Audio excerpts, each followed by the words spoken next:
말씀 신명기 11장 8절부터 17절 말씀, 우리 뜻을 한번 생각하면서 정확하게 교독해 보겠습니다. 신명기 11장 8절부터입니다.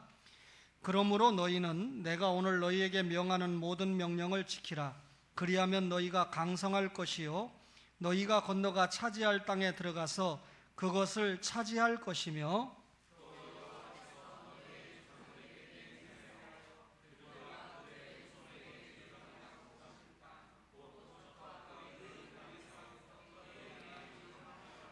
네가 들어가 차지하려 하는 땅은 네가 나온 애굽 땅과 같지 아니하니 거기에서는 너희가 파종한 후에 발로 물대기를 채소밭에 댐과 같이 하였거니와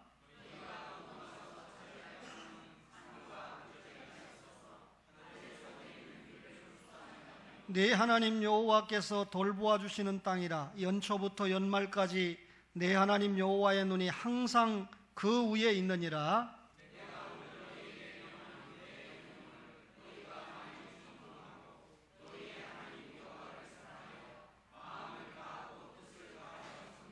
여호와께서 너희 땅에 이른 비 늦은 비를 적당한 때에 내리시리니 너희가 곡식과 포도주와 기름을 얻을 것이요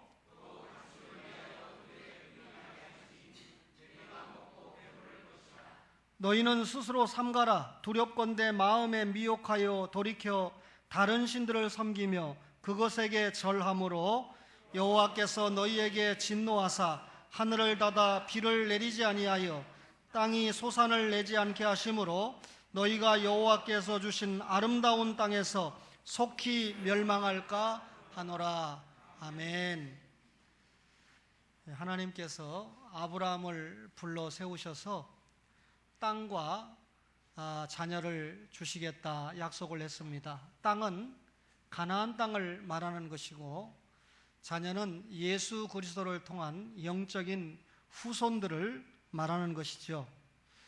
그런데 오늘 하나님께서 가나안 땅을 내 하나님 여호와께서 돌보아 주시는 땅이다. 또 성경을 오늘 읽은 본문에 보니까 연초부터 연말까지 내 하나님 여호와의 눈이 항상 그 위에 있느니라, 이렇게 기록을 했습니다. 돌보아 주신다라고 하는 히브리 말은 따라시라고 하는 말인데 이 말은 우리말로 그대로 표현하면 관심을 갖고 돌보신다, 이런 뜻입니다.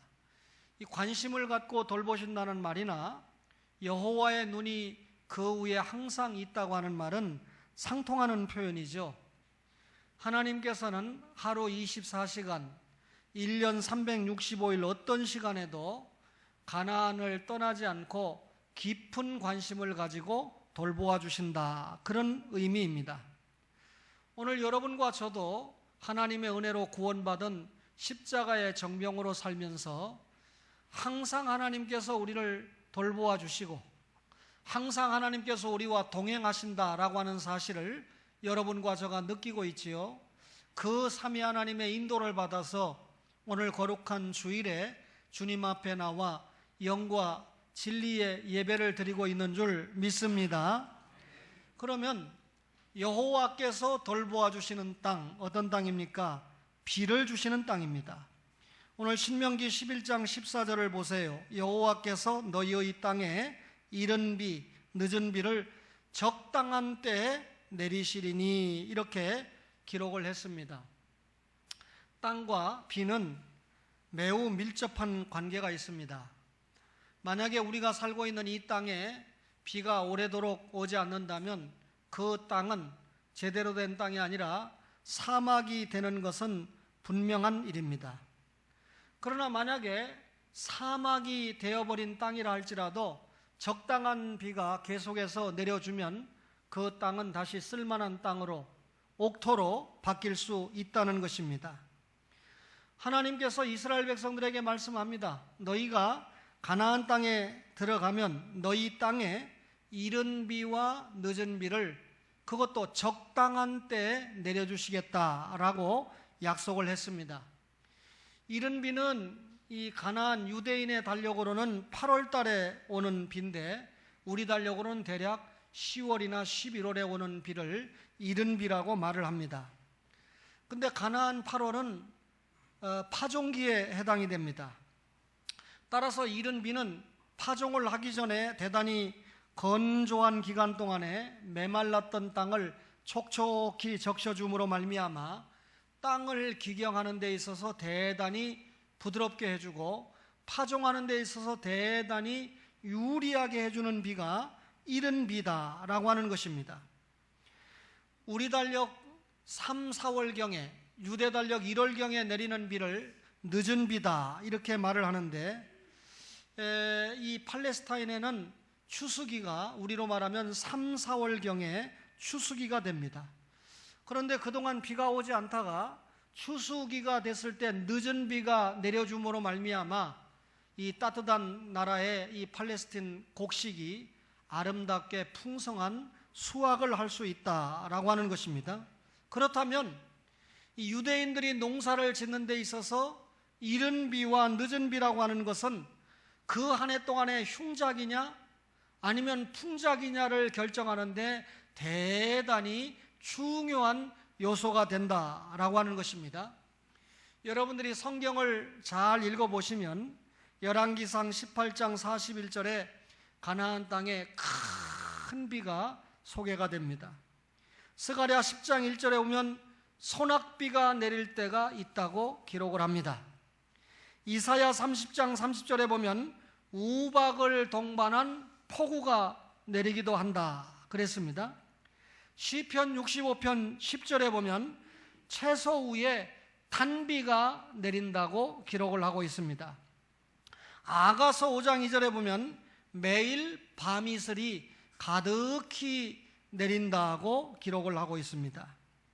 하나님께서는 이러한 땅을 젖과 꿀이 흐르는 땅이다 그렇게 말씀을 했죠.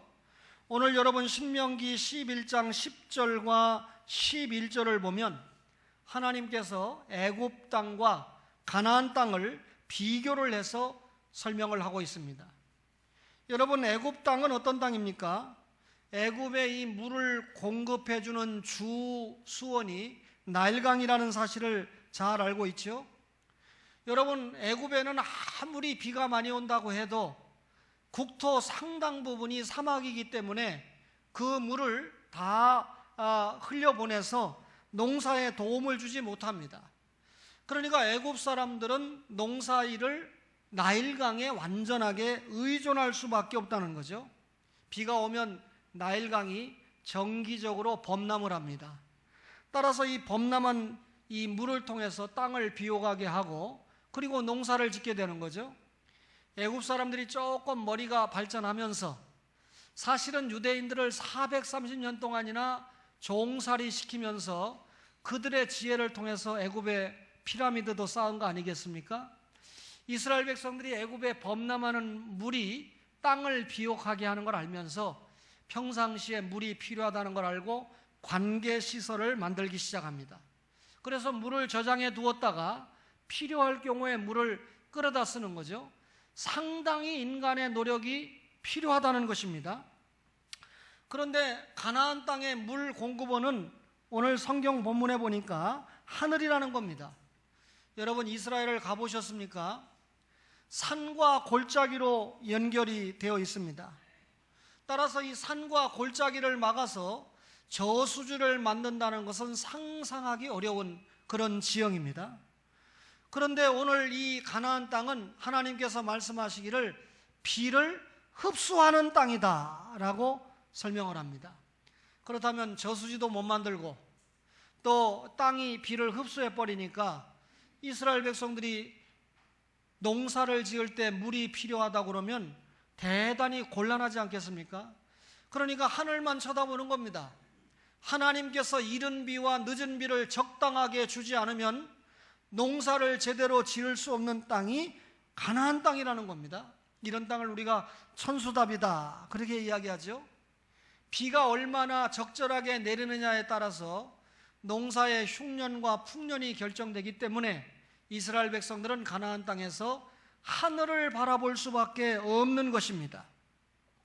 자, 이스라엘 백성들이 애굽을 나와서 40년 동안이나 어떤 땅을 바라보면서 광야 생활을 했습니까? 가나안 땅을 쟁취하기 위해서 광야 40년을 통과한 것 아닙니까?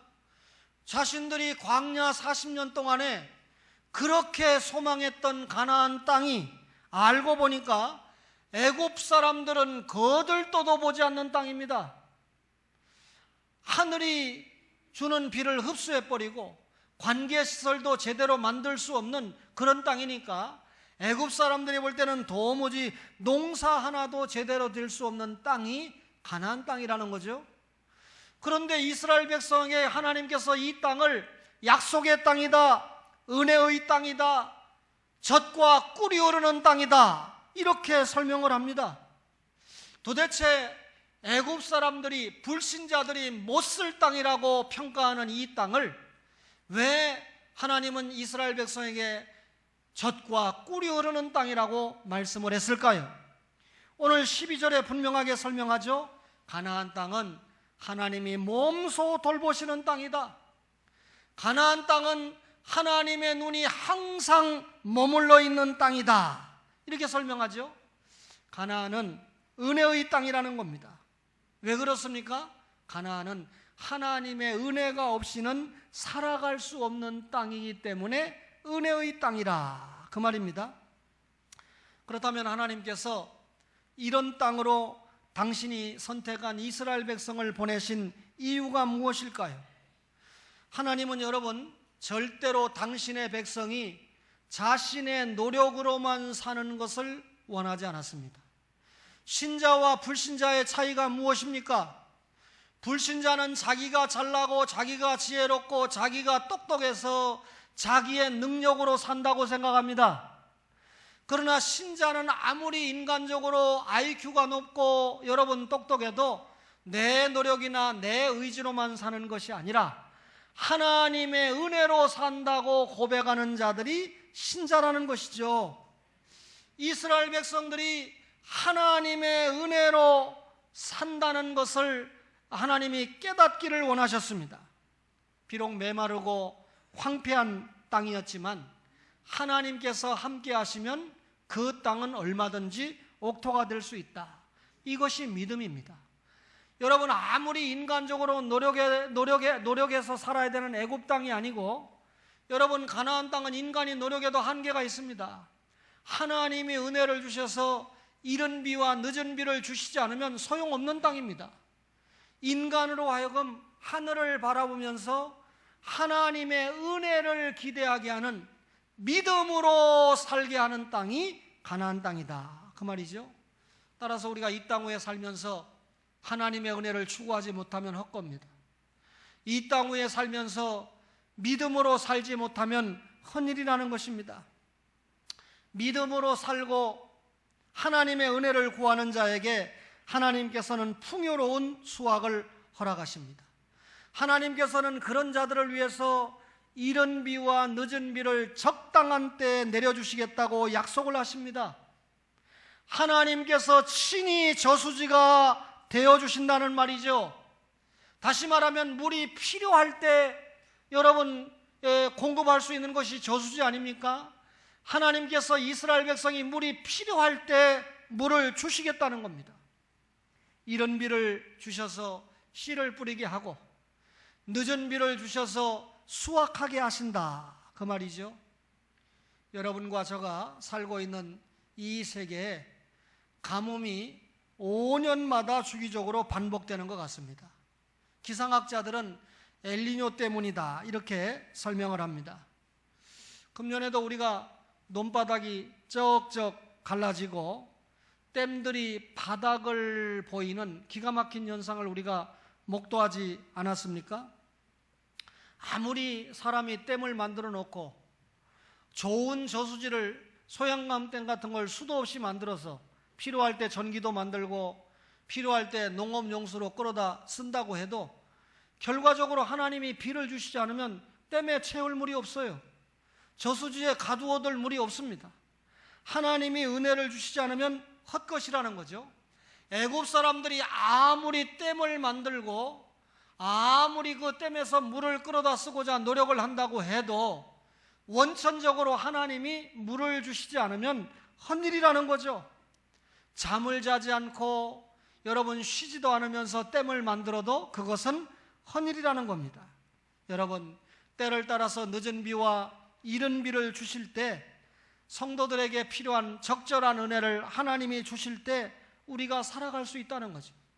오늘 설교하는 목사나 말씀을 받는 여러분들이 이런 은혜가 없다면 우리는 단 한 시간도 정상적인 삶을 살 수가 없습니다. 이 은혜를 아는 자가 신자요, 이 믿음을 가진 자가 신자고, 반대로 이 은혜를 알지 못하고 이런 믿음을 갖지 못한 자가 불신자라고 하는 사실입니다. 불신자는 주의를 자기 멋대로 사용합니다. 그러나 예수 믿는 여러분과 저는 만사를 뒤로하고 이 시간에 주님 앞에 나와 엎드려 예배하고, 예배의 꽃이 주님의 말씀을 경청하는 것이죠. 그리고 그 말씀을 가슴에 저장하고 한 주간 내내 말씀과 성령의 지배를 받으면서 사는 것이 여러분과 저가 아니겠습니까? 여러분, 가나안 땅, 하나님께서 돌보아 주시는 땅, 피를 주시는 땅입니다. 두 번째는 어떤 땅입니까? 열매를 주시는 땅입니다. 신명기 11장 14절을 볼까요? 여호와께서 너희의 땅에 이른 비 늦은 비를 적당한 때에 내리시리니 너희가 곡식과 포도주와 기름을 얻을 것이요, 그랬습니다. 오늘 이 14절에 기록된 곡식, 포도주, 기름, 가나안의 3대 소산물이라고 여러분이 아시면 되겠습니다. 여러분, 가나안에서 나는 곡식은 주로 밀과 보리를 이야기하는데, 그 다음에 나오는 곡식이 개역개정에는 쌀보리 혹은 대맥이라고 표현되고, 과거 성경에는 나맥이라고 표현되는 곡식입니다. 이 나맥이라고 하는 곡식은 밀과 보리보다는 질이 떨어지는 곡식입니다. 그래서 이스라엘 백성들은 좀 밀을 아끼기 위해서 이 밀에다가 나맥을 섞어서 음식을 만들어서 먹었던 것입니다. 옛날에 우리가 가난할 때 쌀을 많이 섞어야 된다, 그래서 정부가 가르쳤죠. 우리 중고등학교 때 도시락을 싸오면 보리쌀을 얼마나 섞었는가 이렇게 검사를 하지 않습니까? 이런 말을 도무지 알아듣지 못하는 은총이나 그 위에 형이라고 하는 성훈이나 주영이 세대를 내가 가르치려고 하니까 굉장히 힘이 들어요. 그런 경험을 한 적이 없으니까, 춘궁기가 뭔지 모르니까. 부산 외국어대학교에 제 교실에 앉아있는 150명 학생에게 6.25가 언제 일어났느냐, 1950년이다 라고 말하는 친구가 10여 명입니다. 여러분, 이게 거짓말 같습니까? 내가 현장에서 파악했는데 이 연도를 정확하게 말하는 친구에게는 내가 가산점을 줄 여기가 있다 하고 묻는 겁니다. 그러니 여러분, 1592년에 임진왜란이 일어났다고 맞추는 친구는 아주 역사에 엄청난 관심을 가지고 있는 딱 한 사람밖에 없을 수밖에 없지요. 그 사람이 누굽니까? 여러분, 이 가난한 시기에 얼마나 이 보리를 섞어 먹었는데, 사실은 쌀보다 보리에 영양가가 있다고 정부에서 했던 것은 보리를 많이 먹게 하기 위한 수단이었지, 그것이 거짓이라고 하는 것은 확실하게 다 밝혀진 사실이죠. 그러니까 신문에서 많은 이야기를 해도 여러분들이 많은 면에서 상식을 길러서 걸러서 새길 수 있는 그런 판단력이 있어야 돼요. 전라도 가면 경상도 사람 안 좋다고 그러고, 경상도 가면 전라도 사람 안 좋다고 하고, 예라이. 제가 화개장터를 가봤잖아요, 2주 전에. 진짜 가보니까 조용남이가 놀아온다고 전라도와 경상도를 가르치는, 그 앞뒤가 전라도 경상도 마주보고 있는데 충청도하고 시비하든지 강원도하고 시비하면 내가 이해가 됩니다. 왜 이웃 사촌끼리 시비하고 있습니까? 주님의 교회 와서 전라도가 어떻고 경상도가 어떻고, 뭐 잘 배우면 어떻고 못 배우면 어떻고, 부자가 어떻고 가난하면 어떻고, 중국이 어떻고 필리핀이 어떻고 하는 사람들은 내가 막이 비슷한 사람으로 볼 겁니다. 이렇게 이야기를 하는데도 종종 목사 앞에서 지역 감정, 계층 감정을 드러내는 딱한 분들이 들어있어요. 오해하지 마세요. 그 다음에 가나안 땅에 조도 생산이 됩니다. 여러분, 가나안에서 이른 비가 내릴 때, 또 늦은 비가 내릴 때 곡식이 무르익는다고 그랬죠. 그런데 이때쯤 되면 포도도 많이 생산이 됩니다. 이 가나안 땅에서 이 포도가 많이 생산되니까 포도를 거두어서 이 불에 찐다고 그러나요? 그래가지고 이 거르는 막에다 넣고 이 포도즙이 밑으로 떨어지게 합니다. 그것이 뭐냐면 티롯인데, 우리로 말하면 포도즙이죠. 근데 이 티롯이라고 하는 포도즙에 알코올 하나도 지금 들어가 있지 않습니다. 근데 우리 성경에 그걸 포도주라고 번역을 해놓는 바람에 우리가 많이 헷갈리고 있는 겁니다. 이 포도주, 와인이라고 하는 이 포도주는 사실상 포도즙입니다. 그러니까 전혀 알코올이 섞이지 않았죠. 근데 사람들이 취하고 싶어서 지금 말한 이 티로시를 아주 이 발효를 시키면, 포도즙을 발효를 시키면 포도주가 되는데, 그게 히브리 말로 티로시가 아니고 쏴카르, 단어가 확실히 다릅니다. 이 쏴카르는 우리말로 독주라고 번역을 했어요. 그러니까 포도즙이라고 번역을 해야 되는 티로시는 포도주라고 번역을 했고, 그리고 쏴카르는 독주라고 번역을 했습니다. 어쨌든 이 이스라엘 백성들에게 포도즙이 반드시 필요합니다. 그러니까 포도 열매가 반드시 필요한 경우죠.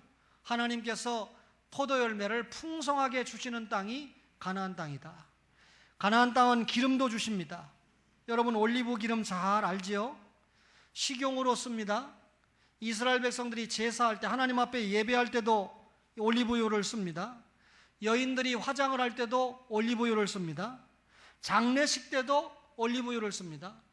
귀한 손님이 찾아왔을 때도 올리브유를 사용합니다. 그렇다면 이스라엘 이 가나안 땅에 곡식, 포도주, 기름, 또 과일과 채소들이 다 아름답게 생산이 되는 곳이 가나안 땅이다, 그 말입니다. 그런데 성경을 읽어보면 조건이 있습니다. 이스라엘 백성들이 하나님 앞에 가까이 가 있고 하나님의 명령을 철저하게 지키면서 의무를 다할 동안에 하나님께서 이른 비와 늦은 비의 축복을 허락할 거다.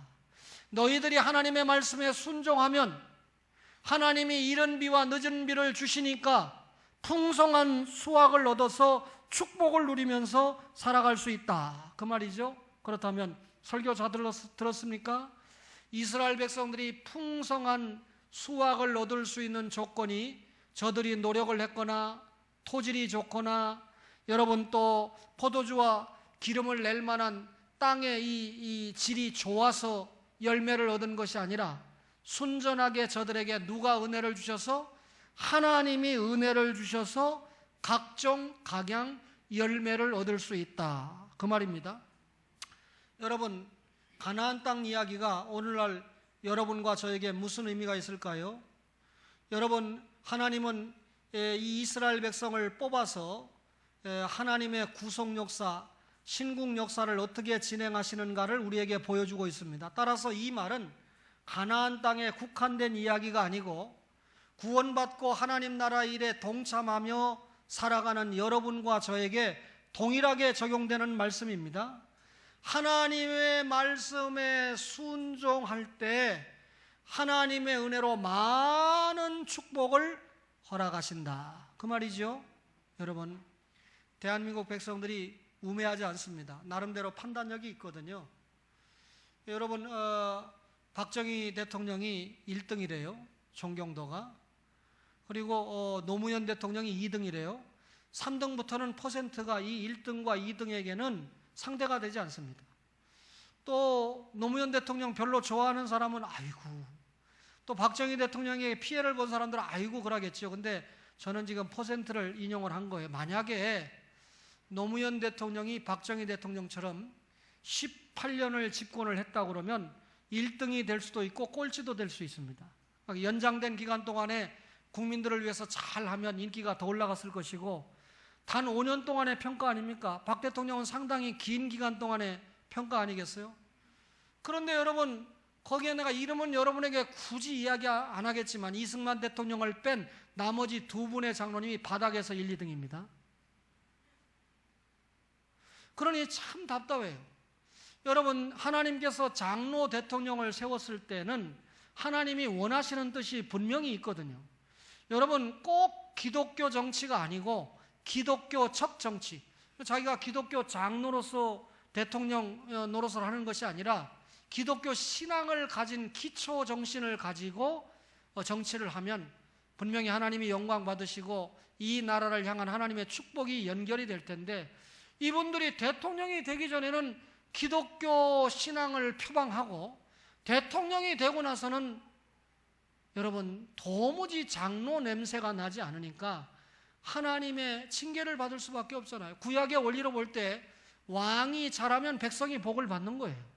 왕이 잘못하면 백성이 아무리 잘해도 백성들이 하나님 앞에 혼쭐을 나는 겁니다. 따라서 어떤 경우든지 교회도 그렇고 국가도 그렇고 지도자가 대단히 중요하죠. 그런 의미에서 여러분, 우리가 앞으로 기도 많이 해야 돼요. 용서하세요. 김대중 대통령 뽑아놓으니까 전라도 사람들이 말도 못하잖아요. 전라도 발전시켜달라고 말 못하잖아요. 오히려 김영삼 대통령이 있을 때 전라도 발전시켜달라고 소리 지를 수 있잖아요. 마찬가지예요. 우리도 기독교 장로가 아닌 불교 대통령이 청와대에 앉아있으니까 얼마든지 우리가 요구사항을 내놓을 수 있습니다. 그런데 장로 대통령이 주일날 선보는 제도를 만들어 놓으니까 말을 못하는 거예요. 장로 대통령이 청불회를 만들어 놓으니까 말을 못하는 거예요. 오늘도 그분이 만들어 놓은 주일 시험 때문에 주일날 교회 못 나온 우리 딸이 있잖아요. 참 제가 생각할 때마다 얼마나 가슴이 아픈지 모릅니다. 사랑하는 초원의 가족 여러분, 어떤 경우든지 우리 기준은 말씀입니다. 하나님의 말씀에 순종하면 하나님의 은혜로 축복이 오고, 다시 말하면 여러분, 육신의 열매는 말할 것도 없고 영적인 열매가 많이 맺힐 줄로 믿습니다. 하나님이 돌보아 주시는 땅은 가축을 주시는 땅입니다. 신명기 11장 15절에 또 가축을 위하여 들에 풀이 나게 하시리니 네가 먹고 배부를 것이라 그랬습니다. 여러분, 애굽은 농업이 주업이죠. 이스라엘은 목축업이 주업입니다. 그러나 농업과 목축업을 분리시킬 수가 없습니다. 그죠? 산과 골짜기에 풀이 많아야 가축들이 여러분 양, 염소, 말, 낙타 이런 것들이 풍성하게 먹고 잘 자랄 수 있는 거 아닙니까? 가나안 땅은 사실 어떤 면에서 농업보다는 목축업이 주업이에요. 그래서 요셉이 총리 대신으로 있을 때 야곱을 위시한 70명이 들어갔을 때 고센 땅에 머물렀는데, 애굽의 변방인 고센 땅은 양을 키우기에 가장 좋은 땅입니다. 목축업이 가장 잘 되는 땅이 고센 땅이었어요. 그러니까 요셉이 총리 대신이라는 힘이 굉장히 작용이 돼서 받은 땅이었죠. 아브라함이 가축부자 아닙니까? 이삭이 가축부자고 야곱이 밭다라람에서 나올 때 엄청난 가축을 가지고 왔죠. 욥의 가축은 셀 수 없을 정도로 가축이 많았죠. 지금은 여러분들 심사임 당하고 가까워야 부자라고 그러지만 이때는 가축이 많으면 부자라고 평가를 받았을 때입니다. 아브라함 가정에 손님이 찾아왔을 때 아브라함이 고운 가루로 만든 빵과 버터와 우유 그리고 살찐 송아지를 대접을 했다. 창세기에 그렇게 기록을 합니다. 말하자면 가축이라고 하는 것이 식용으로 쓰였다, 그 말이죠. 하나님 앞에 제사할 때 중요한 제물로도 사용이 되었습니다. 이때 주로 소, 양, 염소 이런 것들이 제물로 사용이 됐죠. 이스라엘 백성들의 생존을 위해서 반드시 가축이 필요했습니다. 그런데 가축이 잘 되려면 뭐가 있어야 돼요? 풀이 있어야 돼요. 풀이 있으려면 뭐가 있어야 돼요? 이른 비와 늦은 비가 있어야 됩니다. 오늘 여러분과 저에게도 동일합니다. 우리의 생활 속에 하나님의 간섭과 인도가 있어야 된다는 거죠. 하나님의 은혜가 없으면 살아갈 수 없다는 거죠. 따라서 하나님의 은혜로 오늘 여기까지 잘 영육간에 살아온 여러분과 저에게 있어야 될 것이 뭡니까? 하나님 감사합니다. 하나님 참으로 감사합니다. 하나님께서 이스라엘 백성을 위해서 세심한 사랑을 기울였습니다. 하나님의 자녀가 굶어 죽기를 원하는 것이 아니라 하나님은 당신의 자녀가 먹고 배부르기를 원하셨기 때문에 저들을 축복했습니다. 조건이 뭡니까? 순종이죠. 하나님께서 예레미야 29장 11절에 나 여호와가 말하노라 너희를 향한 나의 생각은 내가 하나니 재앙이 아니라 곧 평안이요 너희 장래에 소망을 주려 하는 생각이다. 하나님이 당신의 자녀들에게 재앙을 주는 것이 아니라 평안을 주고 장래에 소망을 주는 것이 하나님의 목적이다 그랬습니다. 여러분과 저가 하나님이 주시는 은혜와 사랑을 계속해서 유지하는 비결이 있습니다. 뭡니까? 오늘 신명기 11장 13절 크게 한번 같이 읽어봐요. 11장 13절 시작. 내가 오늘 너희에게 명하는 내 명령을 너희가 만일 청종하고 너희 하나님 여호와를 사랑하여 마음을 다하고 뜻을 다하여 섬기면 그 다음에 뭡니까? 이른 비와 늦은 비를 주시고 결과적으로 풍족한 결실을 주시겠다 그 말이죠.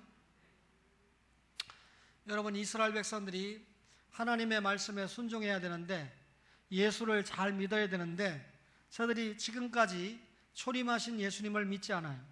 저들은 로마에서 해방해 줄 정치적인 메시아를 기다렸다가 예수님이 십자가에 못 박혀 돌아가니까 그만 빌라도에게 사형을 언도해 달라고 하고 그 죄를 자신과 후손들이 받겠다고 소리치면서 예수님을 십자가에 내놨죠. 예수를 믿기는커녕 불신앙하고 예수를 사망의 십자가에 내놓은 민족이 유대인입니다. 저들은 아직도 이 땅에 한 번도 안 온 예수님을 기다리고 있죠. 우리는 재림하실 예수님을 기다리고 있는데 초림의 예수와 재림의 예수는 다르거든요.